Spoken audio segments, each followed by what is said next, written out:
honestly, the biggest thing for me is the whole discourse behind Caleb Williams. Um, I don't know, I don't know if y'all been seeing it on TikTok, but pretty much everybody on TikTok say he's gonna be the next Bo Callahan. Y'all remember that NFL draft movie Draft Day? Mm-hmm. I didn't watch it. You never seen it? Q, you remember that quarterback that went to, I think it was like Stanford? That's Bo Callahan. Yeah, he's pretty much like the everybody was saying he's a consensus number one pick. He's gonna be the best player we ever seen. But it's just like it it's one of those things where it's like it's not the on the field stuff that necessarily impacts why they're not good. Um, I think the way Caleb is handling himself in the process of the NFL Combine and the draft and all that type of stuff is weird. It's just weird. Mm-hmm. Like I'm not going to necessarily say it's wrong or it's bad. It's just he's kind of just, if there was a fork in the road for like regular prospects going down the process of the draft and the combine, um, doing the combine, doing the team interviews, and doing your medical, physical, and all that type of stuff. It seemed like Caleb just going left every time, and it's just uncommon as fuck. I'm not. That's why I'm saying it's just weird. Like we haven't seen nothing like this before. But it's like, to me, it kind of, I'm perceiving it as like it's either an extreme amount of confidence or it's just like spoiled entitlement. It's one or the other, and I can't quite put my finger on it yet. But given USC's history with quarterbacks, I'm not liking it. I disagree with what you're saying. I see what you're saying, but I disagree.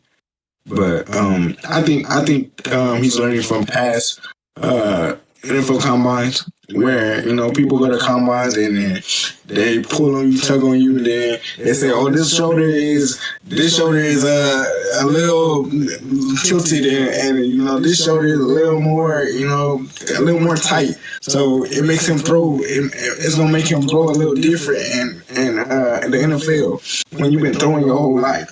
Right. You kind of already prove what you can do on the field. So he's basically like, because like with Lamar Jackson didn't want to run the 40 because they was trying to make him into a receiver and say maybe he'll run it back and all this other stuff. And then last year we seen, and there's been multiple other cases where people with small hands at quarterback and stuff like that, Kenny Pickett had small hands and they dropped him down the list and all this stuff.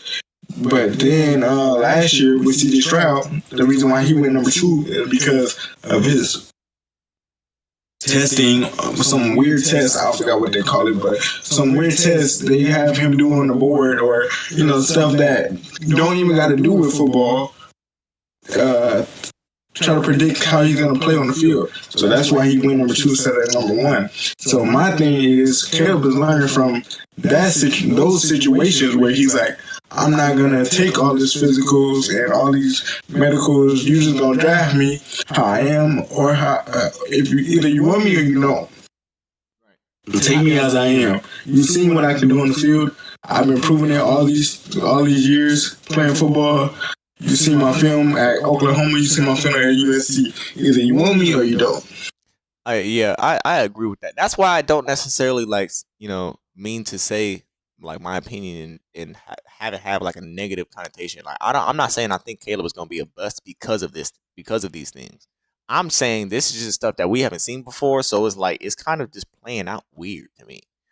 The situation it kind of does remind me the most about, I'll probably say, is something like Deion Sanders when he was coming in. Like he didn't run the 40. He was just like, look, y'all seen what I did on the field. Most of y'all not even close to the position y'all need to get a player like me. So I'm just like, hey, whoever want to talk to me can talk to me. Whoever don't, cool. Y'all don't got to pick anyone. Right. So it's like, I do. When Caleb said that, it's only one him. All 32 teams not gonna draft him. So, the ones that are in a position to, they're really the ones that are at play. Anybody past, like, unless somebody trades up and gets up their whole future, anybody past 5 is out of the question. So that's kind of That's kind of how I feel about it. It's kind of reminding me a lot of Deion Sanders, and we know how he turned out. So, Caleb could very well come in Yeah. the league and immediately be a Hall of Famer. But I don't think that's gonna happen. But Mhm. it's possible. Hey, I have a quick question for y'all. What's up? Go ahead. So, do you think he's purposely doing this to where also he can maybe drop his draft stock? Teams he may not to play. Nah, Just asking. nah. I don't think anything would drop his draft stock unless he absolutely was going insane with what he was saying. If he was on I some feel like- AB type shit, then yeah. If he goes to the pro day and then he doesn't perform, like his pro day is just trash, like he just not him, that could drop his draft stock. But like, I feel like right now he's bona fide number one. It's either the Bears is gonna pick him or they're gonna trade it away. But he's number one. And they're like people say possibly Drake May, but like I don't even think Drake May is like. I don't think Drake May should be number one. I'll be honest with you. I don't see it. I think Jaden Daniels should go number one. Oh, you're tripping. You think Jaden Daniels should go which number? Yeah. Number one. He said number one. I didn't hear you say number one. Okay, Yeah, he so said number maybe one. not number one, but like in my ideal draft, I just say it like this. To me, Jaden Daniels is the best quarterback prospect. Why? Because for one, I think his athleticism and speed, I'm pushing all that to the side because that's a bonus. That's an accessory. That's not a necessity. Yeah. To me, the thing that when I watched his highlights and I watched his some of his film and some of the games that he's played throughout the season, the thing that most notably stuck out to me was the fact that and this is an actual stat, but he's the most accurate quarterback out of this class. He's the most accurate quarterback in man coverage. That's something that's going to carry over majorly into the NFL. Also his not just pocket presence, but pocket peace. He's very comfortable in the pocket. Very comfortable in the pocket. His awareness in the pocket is outstanding. And the last thing that I think of is the scheme that he was in. The type of explosive plays that they had happened within the offense. It happened within the structure of an offense. A lot of what we see from Caleb is stuff that is backyard football. He's running around the pocket for 9 seconds, juking people out, and that stuff is not going to carry over to the NFL to a degree. I do think that he will still have and maintain that elusivity, but you're not just going to be running around the backfield for 9 seconds, running circles around everybody, and then find a wide open receiver down the field. Like that's not going to happen. That's true. It's just like if you got a person like Miles Garrett, Right, you're not. Like TJ Watt. them D linemen also running 4.5s, 4.4s, 4.6s. So it's like they gonna catch your ass, and they 300 pounds too. So it's like I look at it. The people that play that backyard football that y'all talking about really running on the league right now. Patrick Mahomes, Josh Allen, Lamar Jackson, Jalen Hurts. And I'll be honest, probably don't is Joe me- Burrow. The only one that probably don't is Joe Burrow. But that's You why had one I think we say That's Lamar why- Jackson plays back in ball, but I don't think we realize I'm gonna be very real. I don't think he's ever had a true offense in my opinion. I think he is the offense. If it's not for him, I'm gonna be honest with you, the Ravens would never have a offense. Because truthfully speaking, I'm saying this. And we've seen this because he's won MVP 2 times. We see what happens when he gets injured every single time. Team declines partially. But I'm saying this because he has to play backyard football. When you have That's any team. If that quarterback goes down, their whole offense is going to take a dip. No matter what. No, Patrick Mahomes go down. Chiefs taking a dip. right, If absolutely Joe Burrow went down, Bengals took a dip. right. I'm Josh making Allen the go point down. that basically, if there is no strike, there is no set scheme. There is no set scheme that he wants to wear Lamar can sit in the pocket comfortably and make throws all day, especially against a good team. We saw that versus the Chiefs. He literally has room. Yeah, and He did that with the 49ers. And like and like I was saying before, and like I was saying before, like there's a difference in explosive plays that like a Jaden Daniels has with like a Caleb Williams.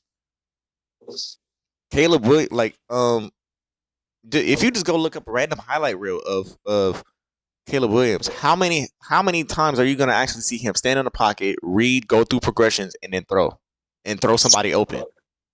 Rather than you're going to see him running around in circles in the backfield, breaking a tackle, spinning around somebody. I agree with you. That's like every fourth play you'll see him do that. So you right. Caleb Williams to me is much more resemblant of a one read type of quarterback. If his first read is not there, I'm scrambling, I'm running around, I'm trying to find something else. But Jaden Daniels has shown me an ability consistently to if my first read is not here, I'm going to my second read. My second read is not here, I can go to my third read, or I can check it down. I feel you. Or I can run it too. He's cold navigating that pocket when he's making his reads too. He is nice in the pocket, and I think that is going to transfer to the NFL a lot better than Caleb's skills are.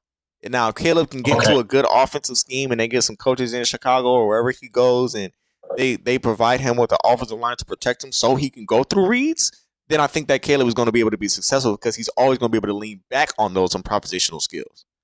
But if he has to lean on that up front, he's not going to pan out. He's going to throw a lot of fucking picks. A lot. A lot. I don't agree. I don't agree because I'm going to add the Q. You're saying that McDaniels is the best quarterback prospect because he makes reads and everything and all that. Caleb Williams for the last 2 years has been clearly the best quarterback. And I think that there's no debating that. That's true. And then last year, Jaden McDaniels wasn't even in a conversation for anything. So ASU. And he was and my point with that is saying he's not a bad quarterback. I think he's probably third or fourth quarterback in this class. But this quarterback that Caleb Williams is, he is in a worse situation than what Jaden Daniels is at USC. And he still is making it work the best he possibly can. And he's not throwing a lot of picks. And you're saying that he doesn't make reads and stuff. If he doesn't make any reads, then he's doing an amazing job not making no reads. Because he be taking the game over. Yeah, I agree with that, but I'm saying USC don't got no defense. Yeah, that was to me. I said it to y'all. I remember saying it to y'all at the beginning of the season. I thought USC was going to go to the national championship. What I didn't know was that defense was going to be horrible as it was. They've been horrible for the last 5 years.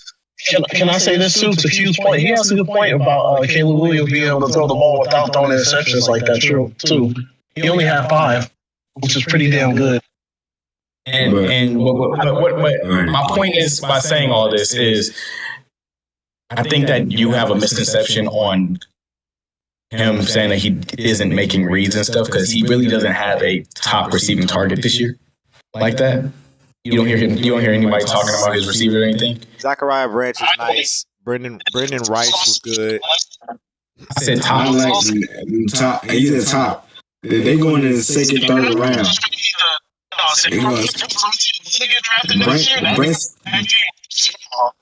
Branch was a freshman, and Jerry Rice's son is going in the second or third round, maybe even fourth. But Neighbors and Brian Thomas is projected to go in the first round and then early second at least. Yeah. But what I was gonna say, being a former defensive back coach and studying defenses and being a defensive coordinator, you said an interesting point that I want to point at.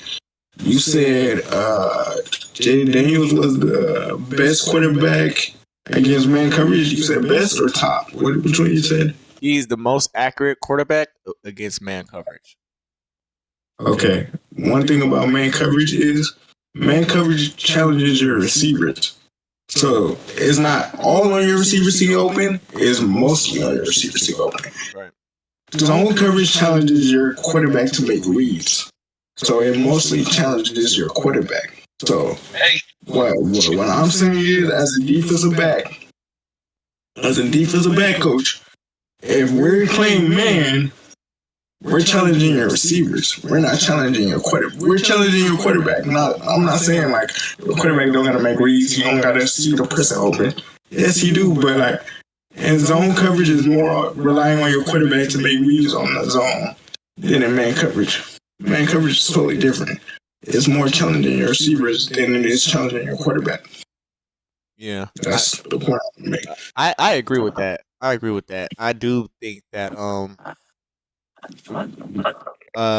being in this like, because I haven't looked at the numbers side by side in man and zone coverages, but this is why I kind of brought up the pocket presence in the pocket, like, being able to stand in the pocket and make reads rather than just looking at one guy. If he's not there, then I'm gonna run out, I'm gonna roll out right, or I'm gonna spin back left. Like it. Jaden Daniels to me is able to more consistently stay in the pocket, make a read, make the throw. And if none of his progressions are there, then he can still make a play with his legs. But it's different when you gotta. It's different when you gotta make a read and make a throw with two top receivers in the class. It's different. Like we didn't like Joe Burrow was the number one. I'm gonna let you go after this, Ronnie. But Joe Burrow was the number one quarterback in his draft class. And he's been proven to be the number one quarterback in his draft class so far, with Herbert, Tua, and all that. But we didn't exactly know what we was getting from Joe Burrow because he was 1 year at LSU where he just blew it up. But he also had Jamar Chase and Jay Jettis. Right. So we didn't know exactly how much good it was him or it was, his team. Because he also had Clyde Edwards-Helaire who went 32nd in that draft. He also had an O-line who mostly got drafted. I don't know if they all got drafted for sure. They also had a crazy defense that year too. Yeah. You had Devin White on defense. I was just about to say Devin White on defense. Grant Delpit won best defensive back college football. So like we didn't know if it was really Joe Burrow, if Joe Burrow was that dude, or it was just a team. Cause you could be right. Looking down the line, we could be like, damn, DJ was a genius. DJ did say that. But we could also be like, yeah, like it wasn't Jaden Daniels, it was Neighbors and it was Brian Thomas. Now I'm gonna say this. Oh, my bad. Go ahead. I'll let you jump out, DJ. I'm fucking with you, bro. Go ahead. I do think that great players make each other great. So I think that while Joe Burrow benefited from having Jamar Chase and Justin Jefferson, I think that Justin Jefferson and Jamar Chase also benefited from having Joe Burrow. Of course. Now, I say that to say that to me, the gap of how great they are individually is closer to me between Jaden Daniels and Malik Neighbors and Brian Thomas versus Zachariah Branch, Brendan Rice, and Caleb Williams. I think Caleb Williams is a lot better than the Brendan Rice and whatever is Zachariah Branch. As good as they are, I'm not saying that they're not good. I'm not saying they're scrubs or anything like that. But I'm saying that he's head and shoulders like more talented than them. I think that Jaden Daniels is a lot closer to Malik Neighbors in talent. So I think that because iron sharpens iron, Malik Neighbors or Jaden Daniels having those two receivers makes him better as a quarterback because now he's forced to be more consistent with his throws, get them the ball in certain places, build that chemistry up with them, and make sure that he's holding up his end of the bargain. Because if he's missing throws and he's missing reads and stuff like that, it's gonna be because of him. But a good. Wait, let RC go. Oh yeah, go ahead. Oh, and I wanted to ask real quick too, before I start. Q, do you mind, because I don't know if you're on your computer or not, do you mind looking up who was the best or most accurate quarterback versus zone coverage this last year? If you don't mind, because hearing that point by DJ actually kind of puzzled, I'm not puzzled me, but made me start to wonder who was the best quarterbacks when it came to other statistics.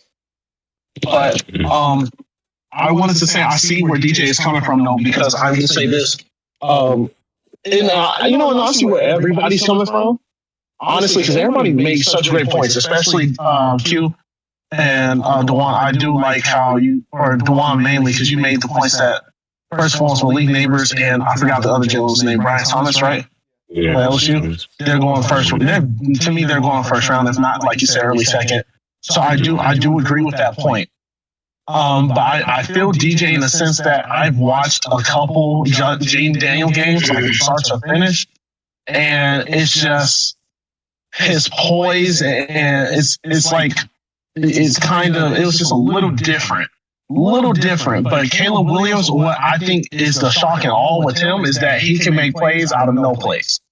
And Jaden Daniels to me is a very great quarterback, but I think also if you have him, because this is gonna sound a little crazy, right? But I think Caleb Williams is a quarterback you can kind of stick in a mediocre scheme and he can make it look good. But I think with Jaden Daniels, I don't think the first year, if you put him in a mediocre scheme in the first year, I don't think he can necessarily make it look great. You know what I'm saying? And there's nothing against him, but I'm just going based off of athleticism and the like, for example, because Caleb Williams, the reason why I say he can make a bad scheme look good is his ability to evade and to scramble. That's what, to me, is the reason why he's even considered to go number one. Because to me, if you got rid of that ability, he had to be a pure pocket passer. And this is just my take. I don't think he will be getting drafted number one. He's top 5 for sure getting drafted, but number one off of pocket passing, no. And I'm not saying he can't pocket pass, but I'm just saying that to me, that's what stuck out the most is when you watch Caleb Williams is the fact that, he just got away from that D. Oh my God, he just made that deep 50-yard throw up the sideline to Zachariah Branch. That shit was cold, shit like that. But like Jaden Daniels, very calm in the pocket. We're running like a single back, we're running a pistol, sets his feet, sees that it's man to man. He sees Malik Neighbors breaks whatever quarterback off. He just makes an easy throw. And so that's why I think I get where both of you guys are coming from. You know that Caleb Williams is hired based off of just the ability to make an offense make a play out of nothing. Nothing. Because you have to remember, like you guys said, USC, they're not at the former glory they used to be at, to where, they have great linemen, they have great running game. They kind of didn't really have all that shit. Hold on, DJ. Q wanted to go, and then I'll let you go. And then I'm gonna ask y'all one question after I close it. I was gonna say, I couldn't find the article. Ronnie, I was trying to find it, but I couldn't find anything. Thank you, I appreciate it. But my biggest thing is kind of like yes, good players make other players look good and stuff, but it's kind of like when Olave and Garrett Wilson left Ohio State, and there was like CJ Stroud, is he gonna be like that guy? Like, is he really that guy? And then they kind of was questioning going into the draft too, because it was like, they say the same thing like that you're saying about Caleb. Like, he only was a one read person and stuff like that, and then he came in and he blew up the league. And they said when he gets rushed, he gets flustered. He ain't like the other quarterbacks. But the biggest question was it the receiver that he had, or was it him? Because his numbers did go down. Touchdowns, completion percentage, all that went down after he lost his star receivers. So I think that's a big thing that you also got to look like. Maybe it could be the receivers that you're looking at, but then he could come in and still be great. I'm not saying that, but I'm looking at a quarterback prospect and seeing who had a better situation while in college, and seeing who and what they did. I think Caleb had the better years compared to what he had at USC versus what Jaden Daniels had at LSU, just in comparison based on that. I don't think that's ridiculous. I agree with that. To me, honestly, what I guess I'm trying to say is like Caleb to me is like Drake, and Jaden Daniels will kind of be like J. Cole, where it's like Caleb's ceiling is higher, but I think his floor is lower. I think I can feel you on that one because I don't think I've ever seen Jaden Daniels' ceiling yet, but I don't think I've seen Caleb's either. Well, who won the Heisman? Who won the Heisman this year? Was it Jaden? It was Jaden. And then Caleb last year. And then Caleb went last year. They thought Caleb was going to do it top 2 years in a row. Yeah. Mhm. But yeah, like to me, Jaden Daniels, I see him as more consistent. Like he might even if he doesn't have like the best game, it's still going to be like close to something you would expect from him. I think Caleb's floor is just a lot lower. I think if Caleb because I'm not gonna say he's all potential, but he certainly has potential to be great in a Hall of Famer. But I think that it's more likely that he's not. I think it's more likely that he's not going to pan out in the NFL than he's going to be this all-world quarterback, Patrick Mahomes 2.0. I just kind of can't believe that. I think it's the same. Can I make a point? Go ahead. I wanted to say this. You know what's funny? A lot of people would be like, "Oh yeah, he might be the next Patrick." You know, honestly, this is going to be a really. Y'all can think it's stupid, but this is just how I've been seeing him lately. I kind of been viewing him kind of like a Kyler Murray as of late. I don't know why. It's just that's how I've been viewing him. I was gonna say Justin Fields. Huh? I was gonna say Justin Fields. If you really watch Justin Fields at Ohio State, it looks a lot more like Caleb than y'all might like to admit. It looks a lot more. Oh yeah, no, I'm talking about. I was just talking about NFL right now. That's what I was saying. I was thinking of Kyler though. Because to me, I can see how you say that. Yeah, because I think, in my opinion, it's not. I'm not saying he's not making great throws or anything, and I'm not saying like he's not making Patrick Mahomes type of plays. But to me, he just I don't know. When I see him make those type of plays, I think the first person that came to mind wasn't Patrick, it was Kyler. Because I still hold on a second. Oh, excuse me. Damn. I was trying to sleep. I was trying to mute the mic. My bad. But goddamn, then your brain came out your goddamn nose. Like, go ahead. Yeah, that shit hurt down there. But no, it sounded like it hurt. But no, for me, it's raining. I don't know if y'all can see that shit, but yeah, it's raining here too. Yeah, it's raining over here too. What I was gonna say is, I truly believe that. I'm not gonna say. I think Caleb's gonna have a cool little career. Though. I do want to watch him grow in the NFL. Like, I like this quarterback class because I realized I didn't give my draft pick. All you guys did, but I didn't. I just realized that shit until now. But I think I like this quarterback class, but I like the receiver class a little bit more. Facts. Because This is a strong class. This is a great strong class. This is like 2014 level vibes to me. Yeah, and I'm looking forward to watching how. Sorry, huh? You said 2022, DJ? I said 2014, like Odell, Jarvis. I think Devontae came out in that year. Who else? He did. Yeah, Sammy Watkins. Like that, that was a great receiver class. I feel like this is going to be one of those. Like a lot of these receivers about to pop off like crazy. Well, whoever get Romo Jose, nice. Keon Coleman. Let me tell you this much. Keon Coleman, Romo, like you said, Romo from LSU, right? No. He's from Washington. Yeah. There we go. Thank you. I'm sorry. I was thinking of. I don't know why I thought of the yellow. Even Jalen Polt. Jalen Polt. Yeah. League neighbors. But it's a deep class because even the people you don't talk about, honestly, they're good receivers. Because you go look at everybody's film, they show you that they can be a next level NFL receiver. It's just going to be interesting watching different people, perform. Because even like I feel like pretty much every team that's talked about in college football had two receivers that's going in the draft right now that's going to be drafted for sure. Almost every team I was talking about. Like for example, one guy I don't think a lot of people are hyped about, but I think they should be is Xavier from South Carolina because of his size and speed and his ability to track the ball. Yeah.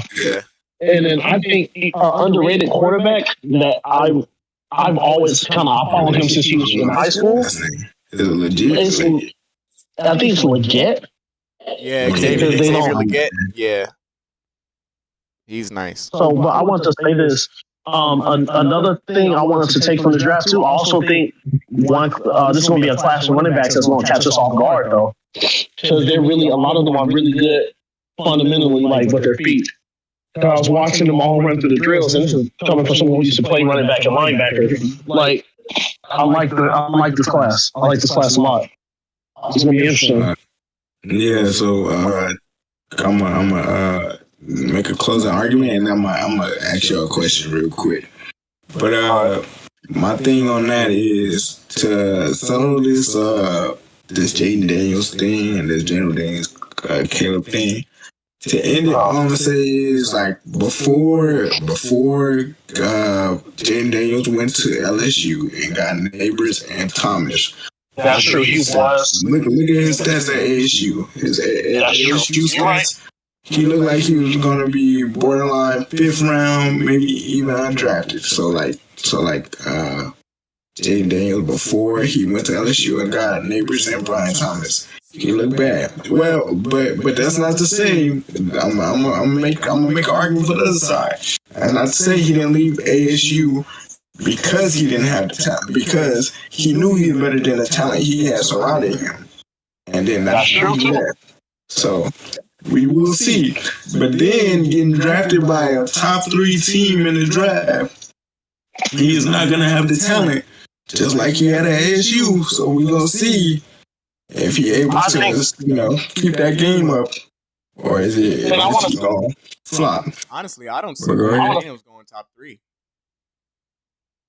People saying he's going top 3, bro. The only way I don't think so. The only way I see him going top 3 is if a team that's further back trades up to 3. I don't see the Patriots taking him at 3. And I wanted to know whether. That's what I was going to ask you. The teams needed quarterbacks. Who do y'all think was going to draft? But I know we're kind of running over in the stream. But I just want to ask y'all, the teams that needed quarterbacks, who do you think they're picking up? I think the Raiders could trade up to 3 and get Jaden Daniels. I can see something of that nature. I can see the Raiders. No, I think the Patriots might get a player like Drake May. I don't know why, but I see that more being of a Patriots pick. I see that too.